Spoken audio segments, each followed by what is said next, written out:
تو بندہ کیا کہتا ہے؟ ایاک نعبد و ایاک نستعین، مولا ہم تیری ہی عبادت کرتے ہیں، تجھ ہی سے مدد چاہتے ہیں۔ یہاں اختصاص بھی ہے اور تاکید بھی ہے، یعنی یہ کام ہم کرتے ہیں اور کرتے رہیں گے، ساتھ ہی ساتھ بندہ کرے کہ یہ کام ہم تیرے علاوہ کسی اور کے لیے نہیں کرتے ہیں اور نہ کریں گے۔ اختصاص اسی وقت ہوگا ہم تیری ہی عبادت کرتے ہیں۔ ایک طرف اس بات ہے رب کے لیے، دوسری طرف نحوی قاعدہ بتاتا ہے کہ اس کے اندر انکار ہے رب کے علاوہ کے لیے، کسی اور کے لیے نہیں ہو سکتی۔ وَإِيَّاكَ نَسْتَعِينُ، اور مانگنا بھی جو فوق الاسباب ہوگا وہ تیرے لیے ہوگا، تجھ سے ہوگا، تیرے علاوہ کے۔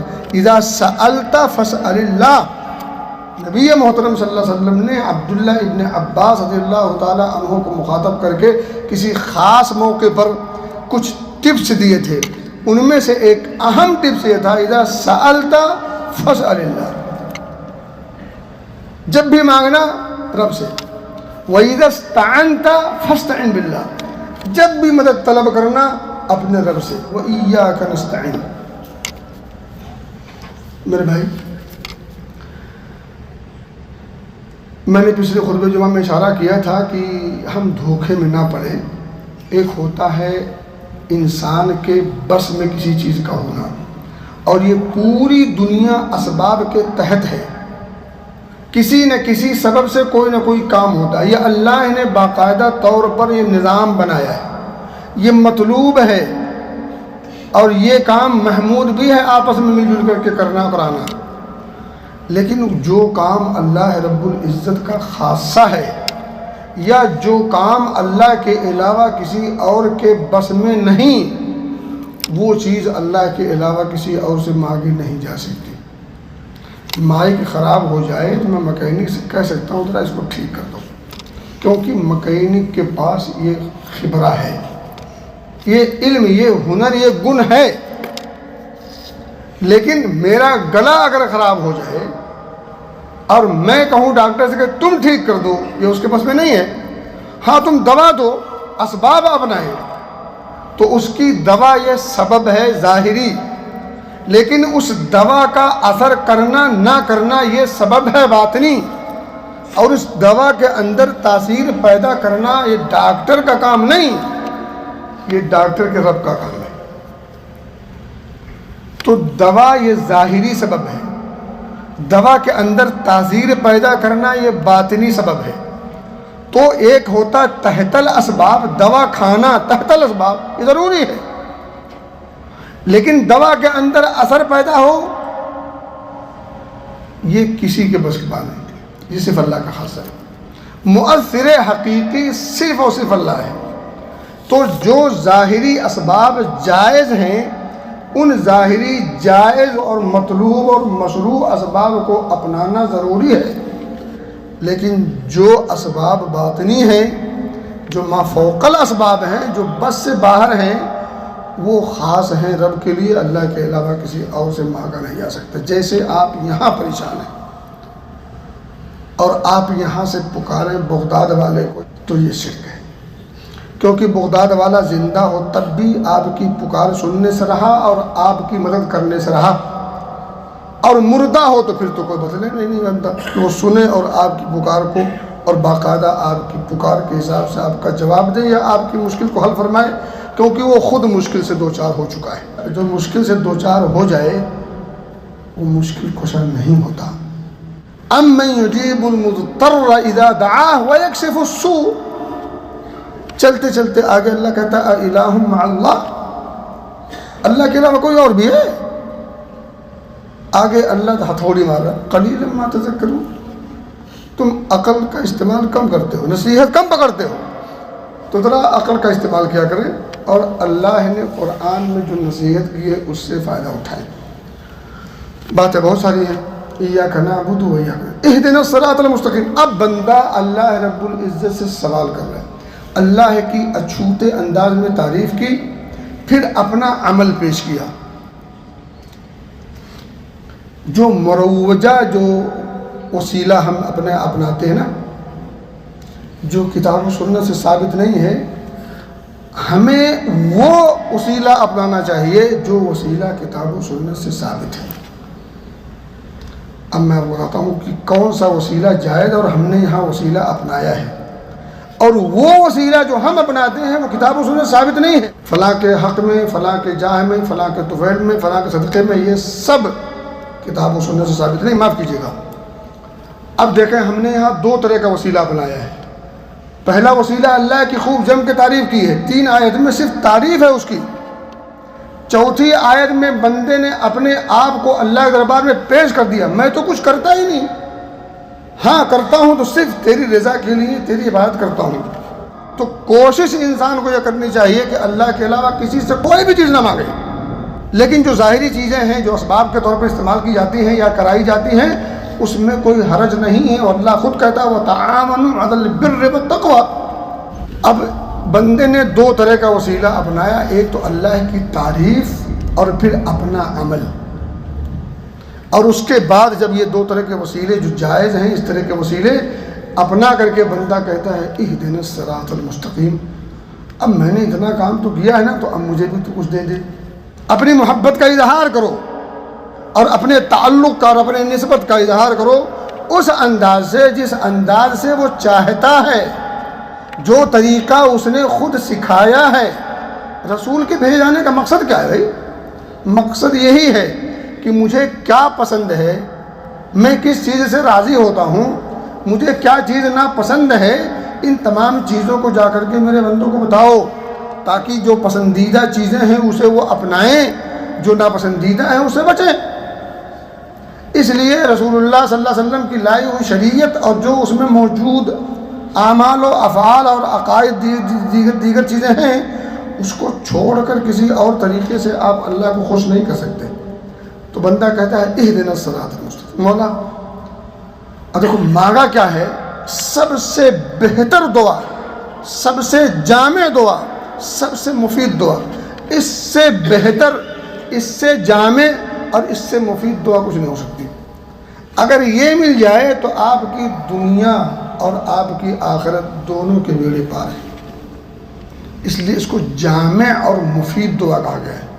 اب آپ سوچیں تھوڑی دیر کے لیے، آپ نے اللہ سے مانگا ہے صراط مستقیم، ہم سب نے مانگا ہے، ابھی آئے 2 رکعت پڑھے ہیں، 2 بار آپ نے مانگا ہے۔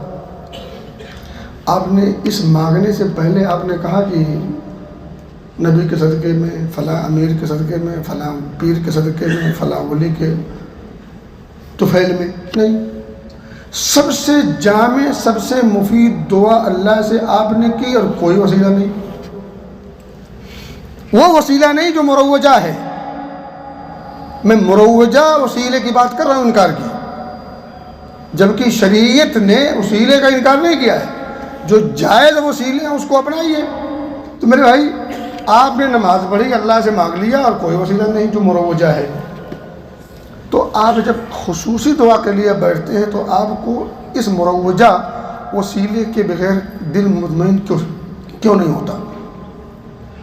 جب سب سے اہم چیز، سب سے اہم عبادت، سب سے اہم دعا مانگتے وقت آپ نے مروجہ وسیلے کی پرواہ نہیں کی، تو عام حالات میں دعا کرتے ہوئے آپ کو مروجہ وسیلے کی ضرورت کیوں پڑتی ہے؟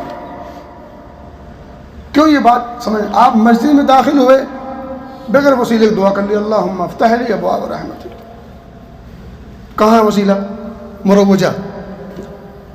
لیکن جائز وسیلہ ہے موجود، اللہم انی اسألک، یہ وسیلہ ہے، یہ وسیلہ ہے، میں خیر کا محتاج ہوں۔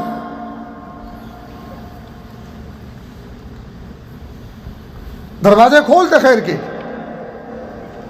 تو اللہ رب العزت کا نام لیا، اللہم، یہ وسیلہ کا الفاظ ہے، اور پھر اپنی حالت میں محتاج ہوں، ضرورت ہے، میں تیرے دیے کے بغیر، تیری رحمت کے بغیر، تیرے فضل کے بغیر، تیرے عطیے کے بغیر میں کچھ نہیں۔ آپ مسجد سے نکلیں گے کہیں گے اللہم انی اسألک من فضلک، باتھ روم گئے تھے دعا پڑھی تھی، نکلے دعا پڑھی، کون سا وسیلہ اپنایا؟ کوئی بیمار ہوا، بیماری کی خبر سنی، آپ نے کہا اللہ سے شفا دے، کون سا وسیلہ اپنایا؟ کوئی مر گیا، آپ نے دعا کی اللہ سے بخشش دے، مغفرت دے، کون سا وسیلہ اپنایا؟ کہاں ہیں مروجہ وسیلے؟ 700 سے زائد دعائیں نبی اکرم صلی اللہ علیہ وسلم سے ثابت ہیں، قرآن بھرا پڑا دعاؤں سے.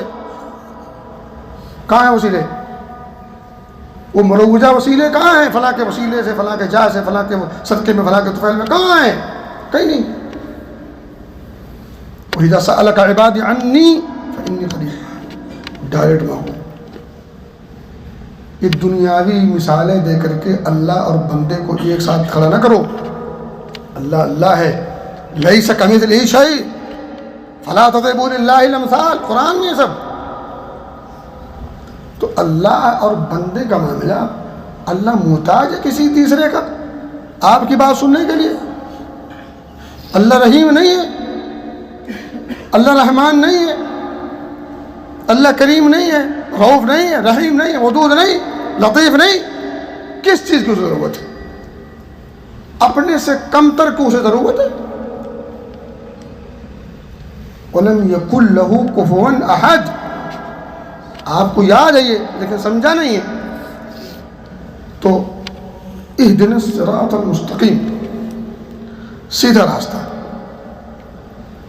الطریق الواضح الذي لا اعوجاج فيه. صراط مستقیم ایسا سیدھا راستہ جس میں کہیں کوئی کجی نہ ہو، کہیں کوئی ٹیڑھ نہ ہو.